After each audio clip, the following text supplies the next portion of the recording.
दोस्तों, भारत में जमीन का मालिकाना हक और उसका रजिस्ट्रेशन लंबे समय से एक मुश्किल और उलझा हुआ मसला बना हुआ है। अलग अलग राज्यों, जिलों और स्थानीय स्तर पर नियमों की अलग अलग भिन्नता ने न केवल आम आदमी की मुश्किलें बढ़ाई, बल्कि व्यापार स्थापित करने, घर बनाने और इन्वेस्टमेंट आकर्षित करने में भी बड़ी बाधा खड़ी की। सरकार अब इस दिशा में क्रांतिकारी कदम उठाने की ओर अग्रसर है।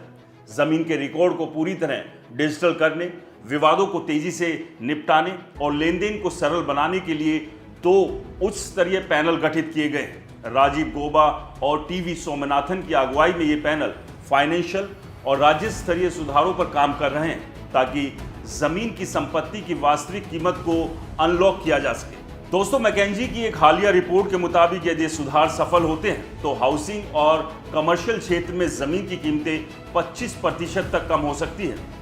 लेकिन सवाल यह है कि क्या राज्यों का हित इस रास्ते में रुकावट बनेगा, क्योंकि जमीन संविधान के तहत राज्य का विषय है। जमीन के डिजिटलाइजेशन की प्रक्रिया में सरकार ने दावा किया है कि 95% रिकॉर्ड डिजिटल हो चुके हैं। मालिकाना योजना के तहत उन लोगों को मालिकाना हक दिए गए जिनके पास जमीन के कागजात नहीं थे। आधार जैसा एक यूनिक नंबर जनरेट कर ग्रामीण और शहरी क्षेत्रों में संपत्ति को औपचारिक रूप से देना शुरू किया गया।